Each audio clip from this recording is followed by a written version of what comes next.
Hello friends and welcome to the Exams Made Simple, and we are back again with the Hindu complete newspaper analysis for 27th of December 2020। तो 27 दिसंबर 2020 का the Hindu newspaper analysis देखेंगे। Sunday का दिन है, काफ़ी अच्छे news items आते हैं आज के दिन, स्पेशली साइंस का पेज आता है और कुछ बहुत अच्छे न्यूज़ आइटम्स आते हैं, सारे हम देखेंगे एक एक करके। स्टार्ट करने से पहले हमारे टेलीग्राम चैनल का जो नाम है वो है टेम्स यूपीएससी। टेम्स यूपीएससी अगर आप सर्च करेंगे तो आपको मिल जाएगा। नाम है चैनल का the exams made simple official. TEMS UPSC उसका यूजर नेम है, तो आप सर्च करो तो आपको मिल जाएगा। इसके अलावा इंस्टाग्राम पेज पे हमारा जो ग्रुप है, और टेलीग्राम और इंस्टाग्राम, ट्विटर एंड फेसबुक पे हमारा है टेम्स आईएएस। तो इंस्टाग्राम, ट्विटर और फेसबुक के लिए टेम्स आईएएस आपको सर्च करना पड़ेगा, ठीक है ना। कुछ हम नई चीज़ें सोच रहे हैं न्यू ईयर के लिए, तो अगर आप इन सोशल मीडिया प्लेटफॉर्म्स पर जुड़ जाओगे तो that will be very good. Start करते हैं पहले आज के सवालों के साथ, जिनके आंसर्स आपको करने हैं। पहला सवाल है what is E20 fuel. E20 fuel इनमें से क्या है? अभी रिसेंटली इसके बारे में मैंने आपको पढ़ाया भी था। तो options are, first is a blend of ethanol with gasoline, second an environment friendly third generation biofuel, mixture of compressed natural gas and hydrogen, and natural trapped within the shale formation. तो आपको बताना है इनमें से E20 blend क्या है, E20 fuel क्या है। मैंने आपको बताया हुआ है ऑलरेडी, इसी क्वेश्चन आपके लिए। Let me tell you the answer. Answer for this will be A, a blend of ethanol with gasoline. तो मैंने बताया था कि 20% की ब्लेंडिंग की जाएगी, E20 इसीलिए इसको बोला जाता है, ठीक है ना। दूसरा सवाल है the champions of Earth award is an initiative of which of the following organisation. इनमें से किस संस्था का इनिशिएटिव है champions of Earth award? Options are United Nations environmental programme, United Nation framework convention on climate change, inter governmental panel on climate change, या D international union for conservation of nature. तो ये question number 2 है। आपको बताना था इसमें से कि कौन champions of Earth award initiate किया। आंसर, करेक्ट आंसर होगा A, United Nation environmental programme, ठीक है। A will be the answer.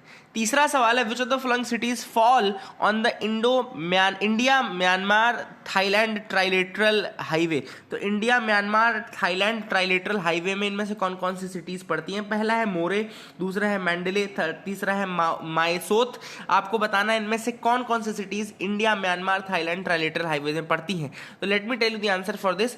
आप एक बार सर्च भी करिएगा कि India Myanmar Thailand trilateral highway, तो उसमें ये तीनों ही पड़ती हैं। तो the correct answer will be D, all of the above, ठीक है ना।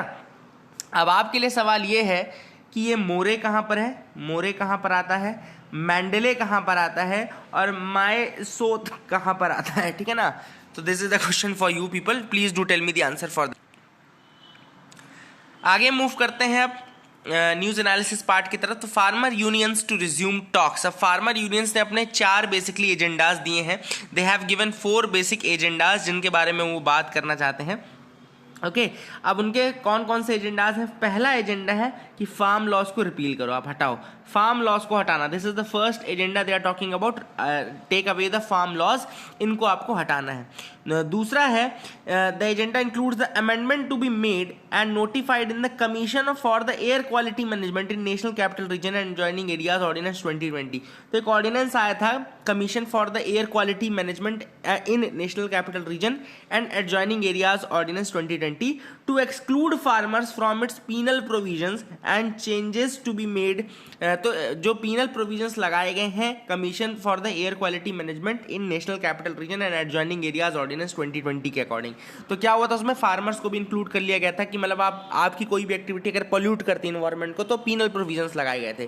तो ऑब्वियस सी बात है, जो पंजाब हरियाणा के फार्मर्स थे वहाँ से स्टबल बर्निंग के केसेस काफ़ी ज़्यादा आते, तो हो सकता है वो उस चीज़ में फंस जाएं। इस कारण से उन्होंने ये भी कहा है कि इसके अंतर्गत जो फार्मर्स के regarding penal provisions you have to remove that. दूसरा एजेंडा ये था, पहला था रिपील ऑफ फार्म लॉज, दूसरा है कि जो ऑर्डिनेंस आया है एयर क्वालिटी रिगार्डिंग उसमें पीनल प्रोविजन से एक्सक्लूजन चाहिए फार्मर्स को। तीसरा है changes made to the electricity draft electricity amendment bill. Draft electricity amendment bill, इसमें चेंजेस करो to protect the interest of the farmers के इंटरेस्ट को बचाने के लिए you have to make amendments to the draft electricity amendment bill. Electricity amendment act अभी आया नहीं है लेकिन उसको वो चाहिए। और चौथा जो है एजेंडा वो है एमएसपी को एक आप लीगल गारंटी बनाओ, make MSP a legal guarantee. मैंने पहले भी आपको बताया कि एमएसपी आज तक कभी भी लीगल गारंटी नहीं रहा है, rather it has always been a policy, ठीक है ना। तो आप इसको याद रखिएगा। This was the news 1। News 2 है MP cabinet has given nod for anti conversion bill. अब मध्य प्रदेश का जो कैबिनेट है उसने एंटी कन्वर्जन बिल को परमिशन दे दी है। इसके अंतर्गत क्या किया गया है, the Madhya Pradesh government has pass the freedom of religion bill, ये कैबिनेट ने परमिशन दे दी है freedom of religion bill 2020 which provides for a prison term for up to 10 years and a fine of ₹1 lakh for conversion through marriage or by any fraudulent means. या तो आप शादी के थ्रू या फिर किसी दूसरे फ्रॉडुलेंट मीन्स के तहत अगर आप कन्वर्ट करने की कोशिश करते हो तो फिर आपको 10 साल तक की सजा और 1 लाख रुपए तक का फाइन उस कन्वर्जन के लिए दिया जा सकता है, ठीक है ना। यहां पे देखो लिखा हुआ है up to 10 years in jail for conversion through misrepresentation, allurement, force, undue influence, coercion, marriage और एनी फ्रॉडुलेंट मीन्स। अब देखो बहुत ज्यादा वेग है ये टर्म, क्यों? क्योंकि इसमें तो फिर किसी भी तरीके से आप बोल रहे भैया ये तो कोअर्शन था, ये तो अनड्यू इन्फ्लुएंस, तो ये जो टर्म्स है काफी ज्यादा वेग है और बहुत क्लैरिटी नहीं है। दूसरा है offences will be cognizable and non bailable. Non bailable offence रहेगा, कॉग्निजेबल ऑफेंस रहेगा। Then those willing to convert will need to apply to the district administration 60 days in advance. जिनको कन्वर्ट होना है उनको 60 दिन एडवांस में ही पहले अप्लाई करना पड़ेगा to the district administration. Then religious leaders facilitating the conversion will also have to inform it about this in 60 days advance. 60 दिन पहले उनको भी जो कन्वर्ट करवा रहे हैं उनको भी बताना पड़ेगा। Then in case of conversion of the scheduled caste, scheduled tribes and minors, a provision has been made for imprisonment up to 2 to 10 years and 50,000 rupees fine। अगर आप SC/ST या माइनर्स को कन्वर्ट करने की कोशिश करते हो तो ये प्रोविजन 10 साल तक की सजा, 2 साल से 10 साल तक की सजा और 50,000 रुपए तक का fine. And in case of mass conversion, mass conversion मतलब कि 2 या 2 से अधिक लोगों को अगर कन्वर्जन करते हैं तो 10 साल तक की पनिशमेंट एंड मिनिमम जो उसमें फाइन लगेगा वो 1 लाख रुपए का लगेगा। Then parents, legal guardians or custodians and brothers, sister of the converted person, they can lodge a complaint। अगर वो brothers, parents, legal guardians, custodians अगर ये चाहें तो ये complaint कर सकते हैं, तो they can lodge a complaint। आगे मूव करते हैं, देखते हैं और क्या इंपॉर्टेंट न्यूज़ आइटम्स है जिनके बारे में हमको डिस्कस करना है। तो वैसे आज संडे का दिन है, हमको लास्ट से देखना चाहिए पेपर क्योंकि काफ़ी ज़्यादा न्यूज़ वहीं से आती है, ठीक है ना। देख लेते हैं new species of sun rose found in eastern Ghat. अब ईस्टर्न घाट में एक नई स्पीशीज मिली है सन रोज की, तो let's see it's a botanical species. तो botanist in the eastern Ghat है found a new species of sun rose, नाम है पोर्टालुका लालजी। याद रखेगा, इस नाम को याद रखेगा।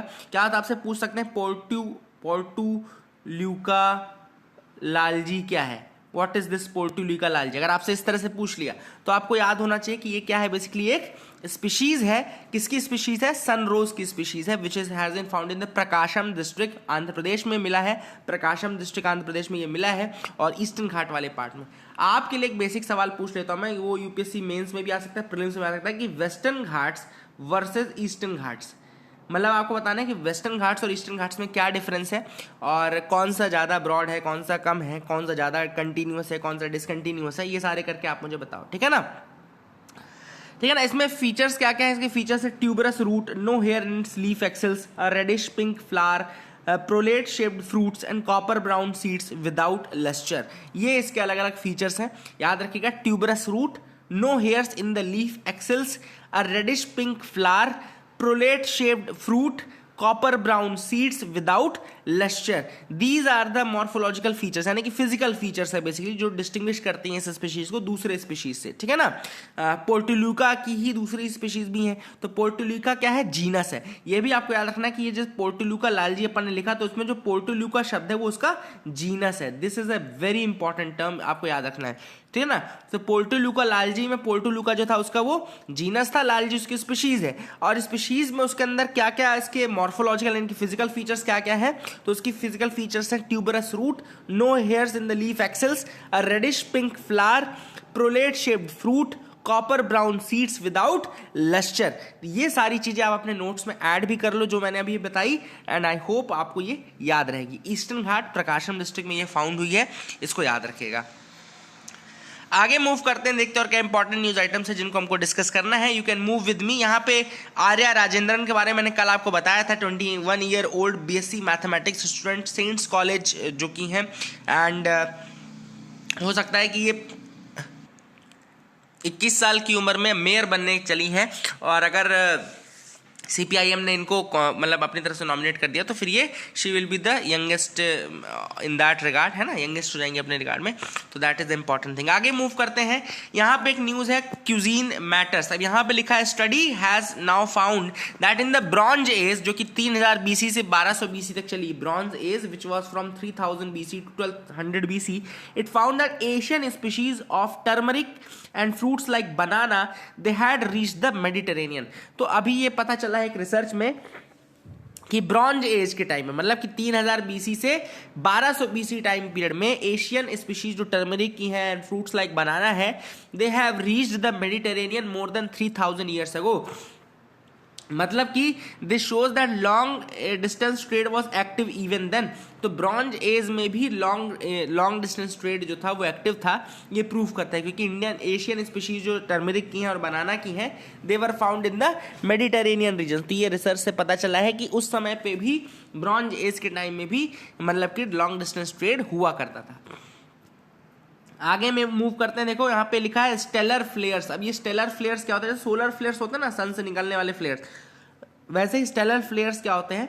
विच are basically the same as solar flares जैसे ही रहते हैं। They disturb the space weather are often viewed as detrimental to life. जो stellar flares basic cosmic flares होते हैं जो सन के अलावा कहीं और से भी आ रहे हैं, मतलब आपके हेवनली उससे, तो स्टेलर फ्लेयर्स कहलाते हैं। They can disturb the space weather as well as they can be detrimental to life as well. अब आगे मूव करते हैं नैनो मिशेल्स, मतलब कि using nano particles for cancer treatment. अब ये नैनो मिशेल्स क्या है और क्या है ये ट्रीटमेंट कैंसर का, देखते हैं। तो नैनो टेक्नोलॉजी का एडवांसमेंट काफ़ी ज़्यादा हो रहा है, ठीक है ना, और नैनो टेक्नोलॉजी काफ़ी ज़्यादा इंपॉर्टेंट भी अपने आप में। उसका सबसे बड़ा जो एड है, जो हेल्प है, वो मेडिकल साइंस में आता है। सबसे बड़ा जो एड आता है नैनो टेक्नोलॉजी का, वो मेडिकल साइंस में आता है for drug delivery. Okay, drug delivery body के अंदर, आपके अंदर nano tubes, nano shells, nano Michels का यूज करके आप कर सकते हैं, ठीक है ना। इसके पहले नैनो शेल्स और नैनो वेसिकल्स ये ऑलरेडी थे, ठीक है ना। Nano shells and nano vesicles already थे। अब nano micelles, they are extremely small structures and have been noted as an emerging platform in targeted therapy. Targeted therapy मतलब कि जिस पॉइंट पे दवाई जानी है उसी पॉइंट पे दवाई जाए, है ना, और किसी पॉइंट पे ना। तो बेसिक जो एम है नैनो मिशेल्स का वो यही है कि टारगेटेड डिलीवरी करना है आपको, टारगेटेड थेरेपी करनी है। They are globe like structures. Nano micelles क्या है? ग्लोब लाइक स्ट्रक्चर्स हैं विद आउटर शेल। इनकी जो आउटर शेल रहती है वो हाइड्रोफिलिक रहती है, मतलब कि अट्रैक्ट करने वाली रहती है, एंड इंटीरियर जो रहता है वो हाइड्रोफोबिक रहता है। इसकी जो ये डुअल प्रॉपर्टी, मतलब आउटर इसका हाइड्रोफिलिक है, मतलब अट्रैक्ट होता है पानी की तरफ, और इंटीरियर जो है वो हाइड्रोफोबिक है। तो इसकी जो डुअल प्रॉपर्टी है that makes them perfect carrier for delivering the drug molecules. इसका जो ये डुअल कैरेक्टरिस्टिक है ये हेल्प करता है इन डिलीवरिंग द ड्रग मॉलिक्यूल को ये डिलीवर करने में मदद करता है। Now this nanomishel can be used to deliver a drug named docetaxel. अब ये nanomishel का यूज आप कैसे कर सकते हो? To deliver a drug named docetaxel. तो ये docetaxel या docetaxel जो भी आप बोले, इसको स्पेलिंग याद रखना, उसको लिख लो। They are commonly used to treat various cancers including the breast cancer, colon cancer, lung cancer, है ना। docetaxel को यूज किया जाता है। तो docetaxel की बेसिकली ड्रग डिलीवरी के लिए नैनो मिशेल्स का यूज आप कर सकते हैं, ठीक है ना। एंड द आइडियल गोल जो होता है कैंसर थेरेपी का, वो क्या होता है? कैंसर थेरेपी का आइडियल गोल होता है कि कैंसर सेल्स को डिस्ट्रॉय कर दिया जाए और लिविंग हेल्दी सेल्स जो हैं उनको हार्म ना पहुंचे। इसके लिए बहुत ज़्यादा ज़रूरी है कि टारगेटेड डिलीवरी हो आपकी ड्रग की। आपकी ड्रग्स बिल्कुल उन्हीं सेल्स पे पहुंचे जो कैंसरस सेल्स हैं, ना कि उन पे जो नॉन कैंसरस सेल्स हैं, हेल्दी सेल्स हैं, है ना। और बेसिकली यही है। और जो डोकेटैक्सेल है, it's a highly hydrophobic drug, and it is dissolved in a chemical mixture. अभी इसको केमिकल मिक्सचर में डिजॉल्व करके आप डिलीवरी कराते हैं, ठीक है ना। अब नैनो मिशेल्स की डुअल प्रॉपर्टी का यूज आप कर लेंगे डोकेटैक्सेल के लिए, क्योंकि उसके अंदर एक हाइड्रोफिलिक पार्ट भी है, एक हाइड्रोफोबिक पार्ट भी है ना। तो बेसिकली बहुत इजीली आप उसको यूज कर सकते हो for drug delivery of docetaxel. The nano micelles are less than 100 nanometers in size. ये नैनो मिशल्स जो हैं वो 100 नैनोमीटर साइज से भी छोटे होते हैं, है ना। तो 100 नैनोमीटर से भी छोटे होते हैं। एक नैनोमीटर में कितने मीटर होते हैं आप बताइएगा, एक नैनोमीटर में कितने मीटर होते हैं? This is a question to you, ठीक है, डू टेल मी दैट। ठीक, तो ये नैनो मिशल्स की कहानी थी। I told you that Ramanujan from his last chapter two the lost notebook. अब बेसिकली यहाँ पे ये पूरी न्यूज़ में ज़्यादा कुछ खास तो नहीं है, मैंने रामानुजम जी के बारे में आपको ऑलरेडी बताया हुआ है। इसमें एक चीज़ इंपॉर्टेंट बता देता हूँ कि रामानुजम जी का एक लास्ट लेटर था जिसमें उन्होंने मॉक थीटा फंक्शन के बारे में बताया। He has told about the mock theta function. तो अगर कभी आपसे पूछे कि मॉक थीटा फंक्शन ये किस से रिलेटेड है, तो ये रामानुजम जी से रिलेटेड है, ठीक है ना। इसके बारे में उन्होंने बताया था। एंड एक फॉल्स थीटा फंक्शन है प्रोफेसर रॉजर्स का है, false theta function, and mock theta function आपका श्री रामानुजम जी का है, ठीक है ना। तो लास्ट लेटर जीएच हार्डी को जो उन्होंने लिखा था उसमें उन्होंने बताया था।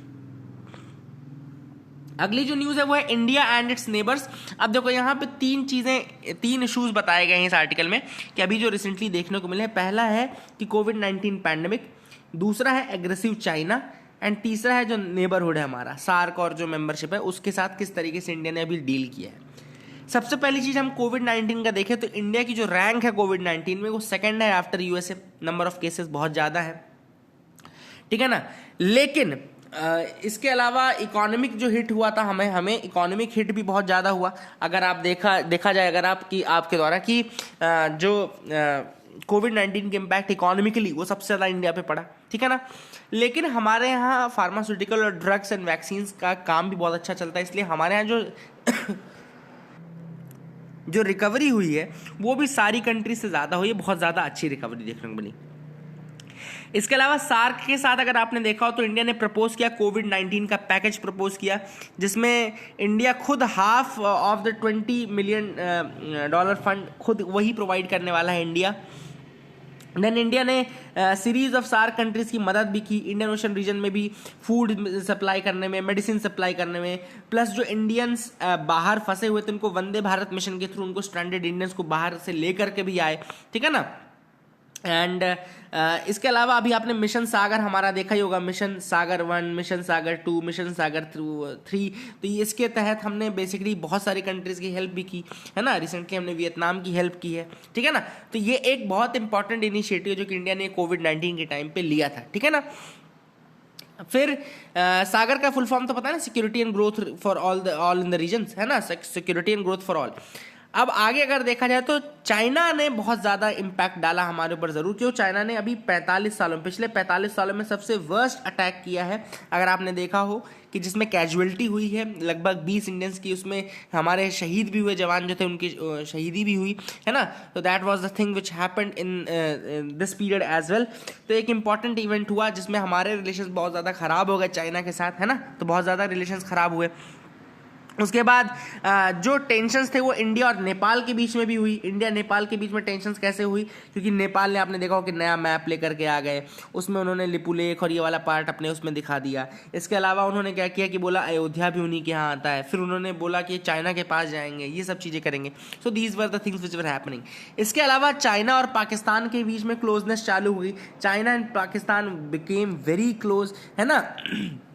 CPEC तो आप जानते ही होंगे, CPEC जिसमें बहुत ज़्यादा फायदा पाकिस्तान को हो रहा है, लेकिन वो हमारे गिलगित बाल्टिस्तान वाले रीजन से पास हो रहा है ना। एंड ये लेकिन डिफेंसिवली और मिलिटरीली बहुत ज़्यादा क्लोज चाइना और पाकिस्तान आए हैं with defence exercises and all. आगे अगर हम देखें कि इंडिया ने कैसे डील किया है, तो जैसे सागर मैंने बताया, security and growth for all in the region, ये एक इनिशिएटिव है उन्होंने बहुत अच्छा। देन कोविड-19 रिलीफ असिस्टेंस हमने नेबरहुड में पहुंचाया, हमने खाने की चीज़ें प्रोवाइड की, हमने मेडिसिन प्रोवाइड की। वियतनाम में भी अभी हमने वही किया। फिर हमने इंफ्रास्ट्रक्चरल डिलीवरी भी की है, कोशिश की है। कनेक्टिविटी प्रोजेक्ट्स हमने हैंडल किए, जैसे कि अगर हम देखो कि रेलवे लाइन्स जो बांग्लादेश और नेपाल की हैं उनको कंप्लीट किया है। रिवराइन प्रोजेक्ट्स जो थे मालदीव्स के वो कंप्लीट किए हैं। ये सारे आप लिखते जाना, इसी तरीके से लिखना जैसे मैं बताता जा रहा हूँ कि बांग्लादेश नेपाल में रेलवे लाइन का कंप्लीशन, मालदीव्स में फेरी प्रोजेक्ट्स, रिवराइन प्रोजेक्ट्स का कंप्लीशन, फिर श्रीलंका एंड IOR आइलैंड्स में देखना कि किस तरीके से आप और इन्फॉर्मेशन कलेक्ट कर सकते हो। जैसे फ्यूजन IFC जो फ्यूजन सेंटर है, इंफॉर्मेशन फ्यूजन सेंटर, उसमें हमने कोशिश की है कि यहाँ पे सारी इन्फॉर्मेशन कलेक्ट करके रखें ताकि जो सिक्योरिटी है उसको मेंटेन किया जा सके, ठीक है ना। ये भी हमने किया। इसके साथ साथ चाइना को काउंटर करने के लिए हमने पहली चीज़ तो हमने स्ट्रिक्टली उनको बोला, अपने बारे में बताया कि भाई देखो ऐसा हमारे गिलगित बाल्टिस्तान वाले रीजन से आप पास ना होइए। फिर हमने बेल्ट एंड रोड इनिशिएटिव नहीं ज्वाइन किया, तो वो भी एक स्ट्रांग मैसेज की तरह गया चाइना को। देन क्वाड पार्टनर्स, हमने क्वाड पार्टनरशिप जो कि यानी कि यूएसए, जापान, ऑस्ट्रेलिया और इंडिया, ये पार्टनरशिप काफ़ी इंपॉर्टेंट है to tackle the Chinese, and यहाँ पे हमने काफ़ी रिलेशंस को इंप्रूव करने की कोशिश की है। ये सारे आप इंपॉर्टेंट चीज़ें लिखना। इसके अलावा हमने जर्मनी और यूके को भी इन्वाइट किया है इन द क्वाड कि आप उसको आप उन अपने भी अलाइन कर लें और हम सब एक होके। Understanding the new covid variant, बस इसमें ज़्यादा इंपॉर्टेंट नहीं है, आपको पता ये होना चाहिए कि कोई भी वायरस म्यूटेट होता है तो क्यों होता है ये पता होना चाहिए। तो अभी कोविड-19 का एक नया म्यूटेंट वायरस जो है जो कि ब्रिटेन में हो रहा है, म्यूटेशन जिसका हुआ है कहा जा रहा है, तो वो क्यों हुआ है, तो वाई डू वायरस म्यूटेट। तो वायरस जो म्यूटेट होते हैं that is actually a natural part of their cycle, life cycle का नेचुरल पार्ट है।